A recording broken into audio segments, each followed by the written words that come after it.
What's good? What's good, guys? It's Godswilla back again with another video. Today we are reviewing 007 First Light. It came out, shit, 5 days ago, something like that. Um,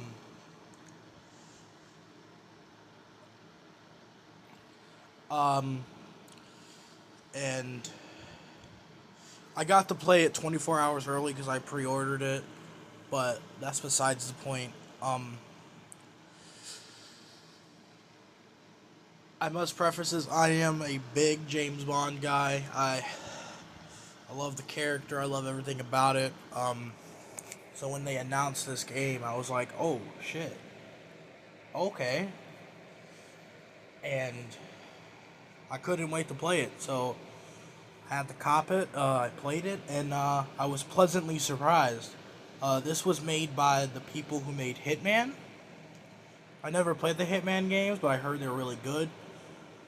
But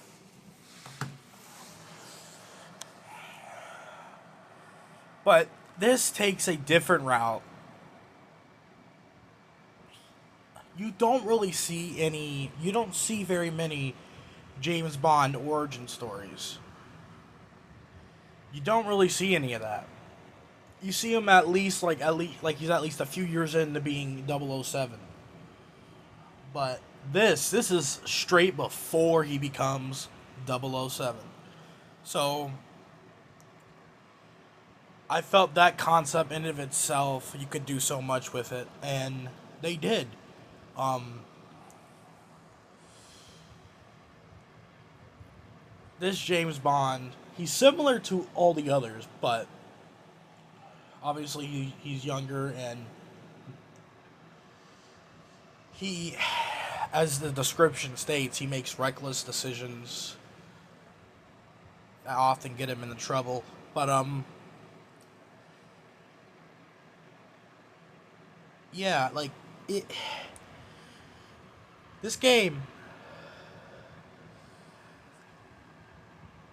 this game, I have to say, like, just before we get into spoiler talk, um,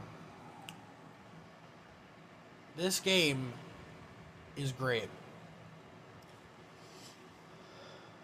Um, it obviously GTA 6 is around the corner, but this is definitely my game of the year. But obviously we got GTA 6 around the corner. We'll have to see how that shakes out. Um,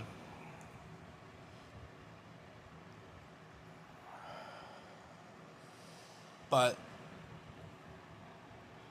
essentially, without going into spoilers, like I said, this is essentially the James Bond origin story.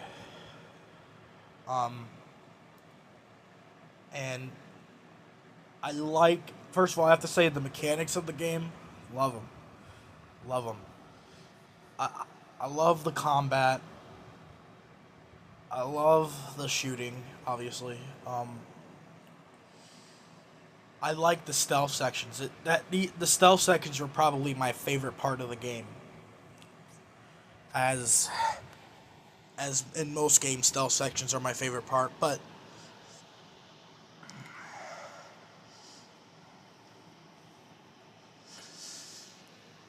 this game, the best way I can describe it, it blends Uncharted and Hitman together, and blends them nicely.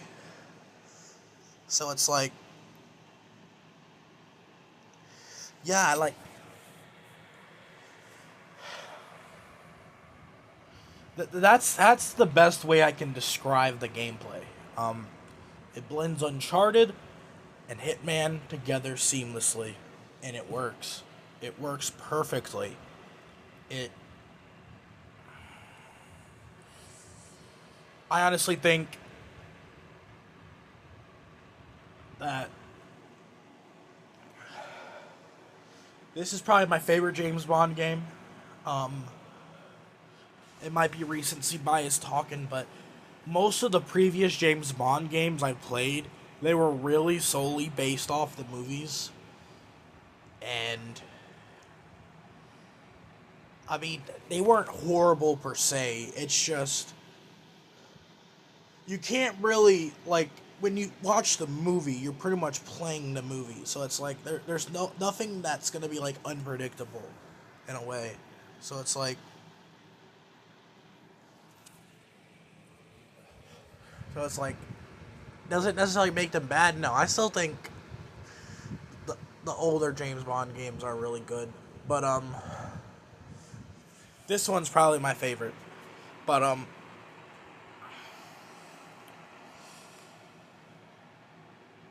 right, I believe it is time to get in some spoiler talk.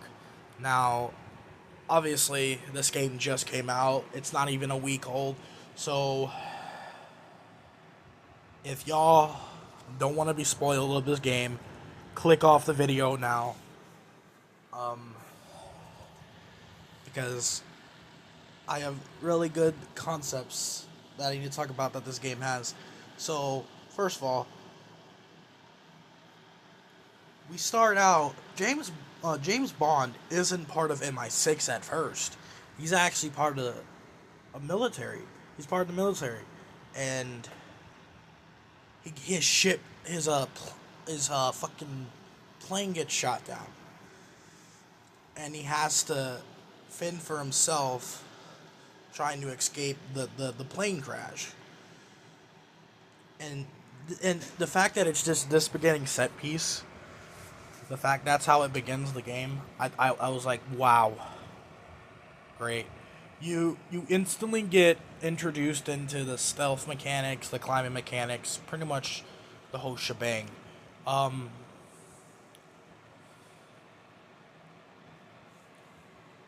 and this mission, you're not really doing much. You're pretty much just rescuing a bunch of MI6 people.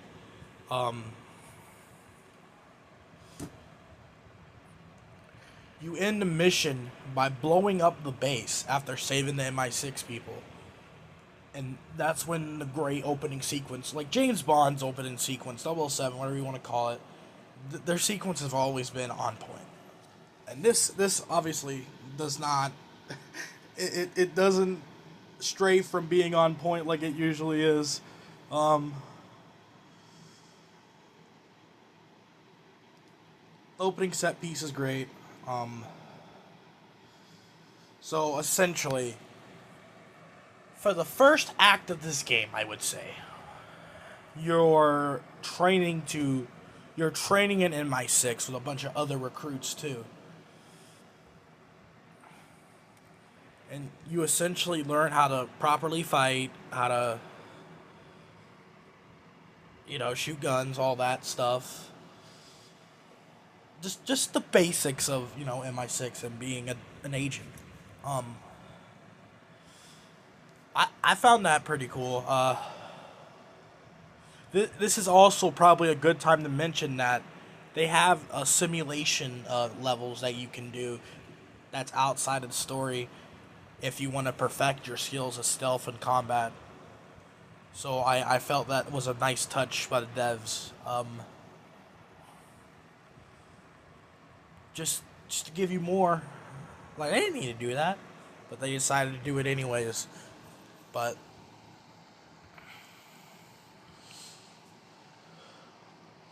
essentially, after you pretty much are training, the second act kicks in, where it essentially is you like, and before I get to the twist, because there is a twist, like, you're thinking, oh, this whole game you're hunting this rogue agent that turned his back on MI6. Come to find out, that motherfucker was lied about. He didn't really turn on MI6. It was all a false by one of your guys is in MI6 because there's a mole in MI6, and it's like it's like it's it's subverted your expectations. You think you're gonna go after this 009 guy, but in reality, you're going after the mole an MI6 and his son. We'll get to his son in a second.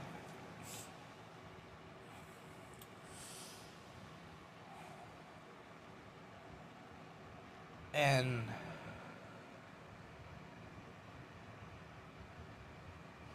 you have this whole mission where you essentially you go you you you, you disregard orders instead of just being the lookout like what you were told to do. You go and investigate a suspicious person that's walking around. And the way they did this was brilliant because they keep saying, "Oh, he kept switching outfits. He kept doing this." Come to find out, when you get to him, you beat his ass, right? Because obviously James Bond's going to beat his ass.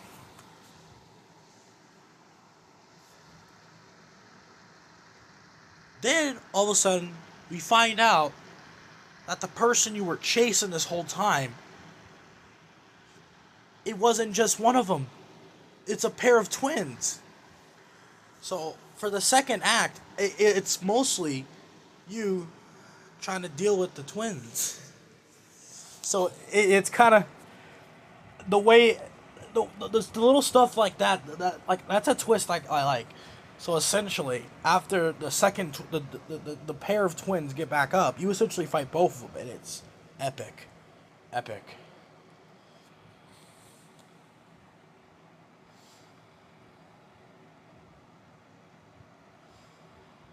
It it's peak.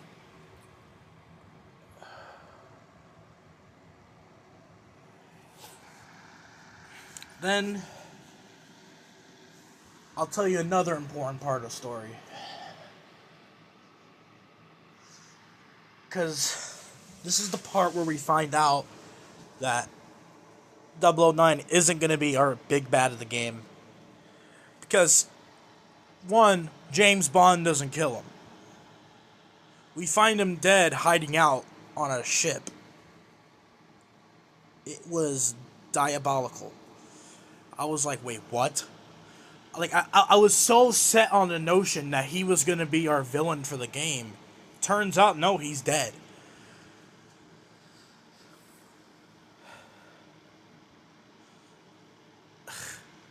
Wild. Just wild stuff.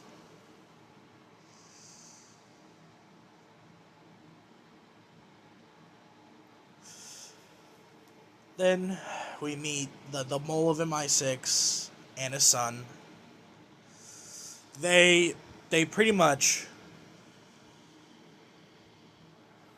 fooled us all until obviously they spike James Bond's drink and kidnap Bond. So it's like, and this was a tense situation because like you had to stall the guy so you could hack his phone, and you have to and you have to antagonize him at the same time. You can't just stall him and get away with it because he'll eventually just leave. But while also you have to antagonize him to attack you, to punch you in the gut or slap you in the face. That takes away your health. So obviously, if he takes all your health, you're dead, right? So you gotta balance it out between, and it was great. And this should be a very good time to introduce the stealth mechanics, too, because not only can you lure, you can also bluff enemies.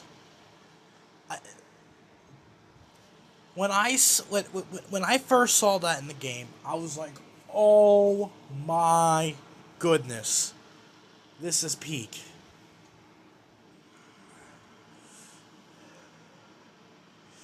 Obviously, you'll have a meter. If you don't have enough meter, you won't be able to do it. But the fact that it's even a concept in the game, a feature in the game, is just a massive W. Like, the care and effort this team put in. This might be a good point to bring up. People thought this game shouldn't be $70 because the game is too short. Now, this is not like a Spider-Man 2 situation. I know I said Spider-Man 2 was peak in my review I did a couple years ago, but that was recency bias. Fucking hell, that was so recency bias. The story of Spider-Man 2 is mid because it's too short. That's a situation where it's too short. But on the other hand, you don't want games too long that drag and drag. For me, this game didn't drag. It felt long, but also like it took me like 15 to 20 hours to beat it. Now, like rarely you'll get games that are long and good. Like Cyberpunk and Red Dead 2 are like the only examples that spring to mind instantaneously. Those are like the only examples of long games being really good. But the way this story was paced, it was perfectly paced. I have no issues with the story at all. I I think the story is near perfect. It I might have made some slight tweaks, but there's nothing egregious that I would be like, what the fuck. All of it is smooth, perfect. Um,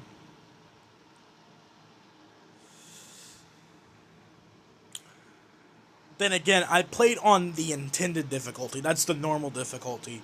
Um, so it took me 15 to 20 hours on the normal difficulty. Obviously, by using your brain, playing it on purist will probably take you 20-25 hours. So that even of itself is not even short. I completed Spider-Man 2 in like 10 hours. It took me longer to complete this game. And like I said, this game was, for the most part, perfectly paced.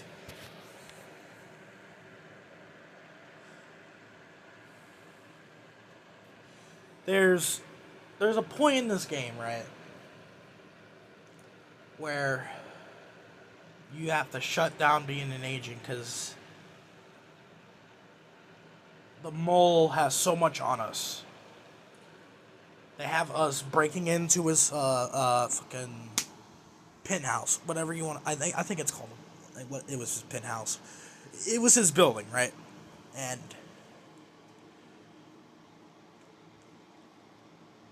essentially, we can't do anything to him in the ways of the law.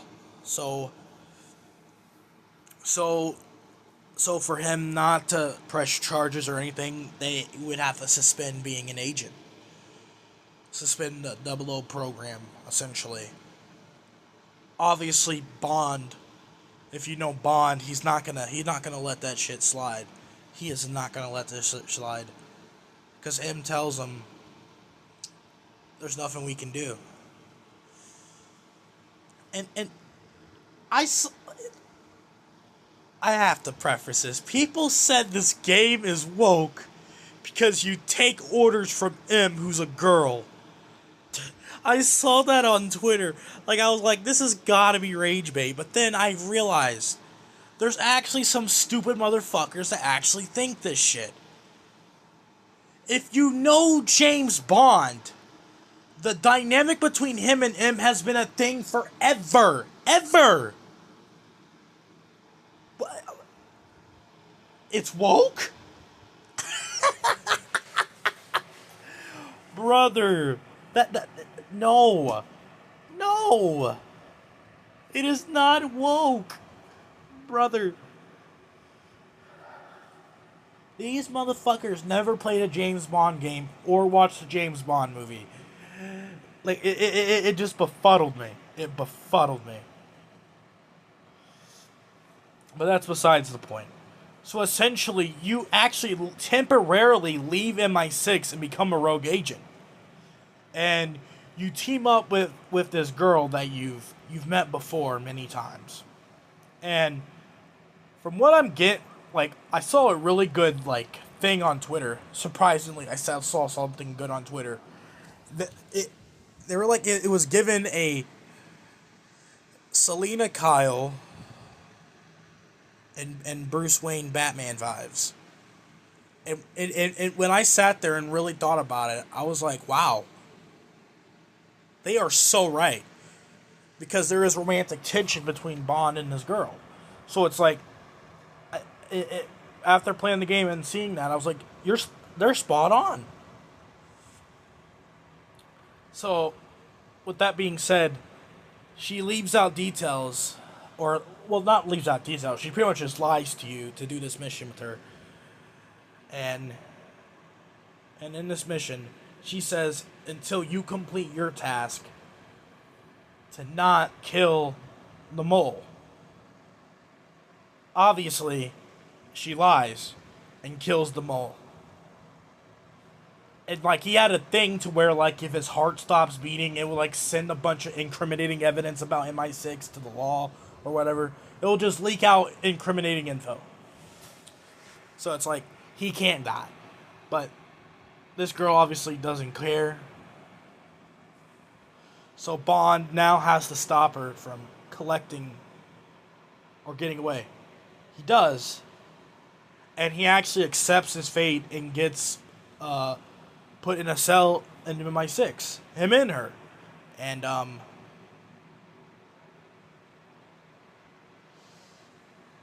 you're thinking, this is actually going to be the end of the game.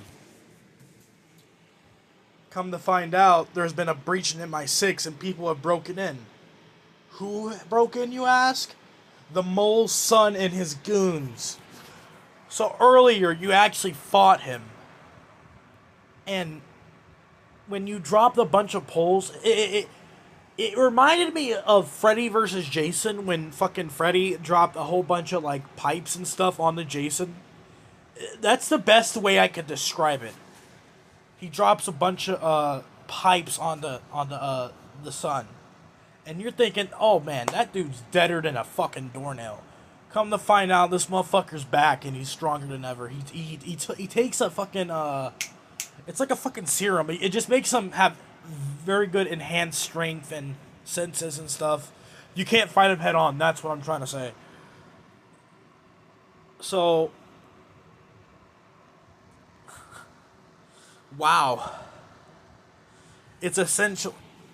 Like you essentially get fucking faked out again because you thought this motherfucker was already dead. You're thinking, oh, is it the girl James Bond has been working with? Is it her people coming to get her? No. So it's like, wow, okay. So essentially, obviously, in the ending, you fight the son and you defeat him. You almost drown in the process because that's if you don't know any James Bond movie or video game, you know for a fact he doesn't get the job done sometimes without almost literally fucking dying. But who is here to save the day? The lying girl. She takes the device that the son had. And I'm like, oh, she's gonna actually have a change of heart. And then she goes, takes the fucking thing from the sun, takes it to the surface of the water. I'm like, oh no. And then she rolls her eyes and then she goes back to save Bond. Bond is okay, obviously. I mean, we can't kill James Bond. And then she gives him a kiss and then yeah. That's about it, man. The ending, M pretty much makes James Bond 007. He is now officially 007, and he will be back. They are making a sequel to this game as we speak, and I can't wait. I'm right here for it. I'm down. I want more. This game is peak. It's absolutely peak. If you are a fan of James Bond, and if you like Uncharted and Hitman games, you're gonna love this game. I feel like, at least. Like if you're a fan of James Bond, you're gonna like this story. You're gonna like this game. You're gonna like this story. You're gonna like the mechanics. You're gonna like it all.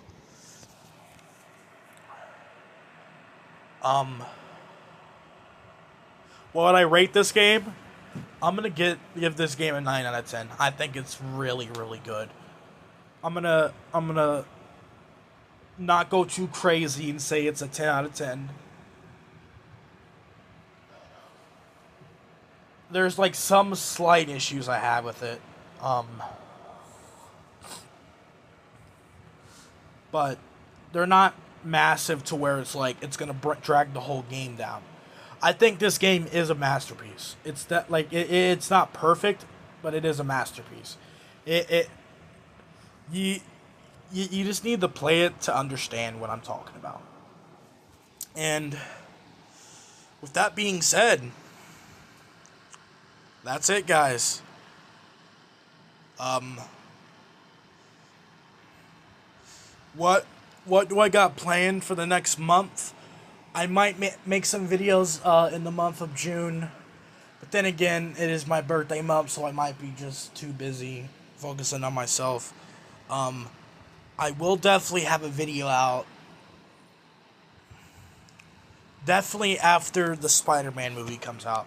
That is like 100% guarantee I will actually have a video out by then. I will have a review of Spider-Man Brand New Day.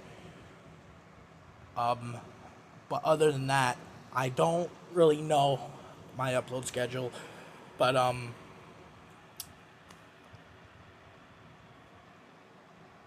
peace out, guys.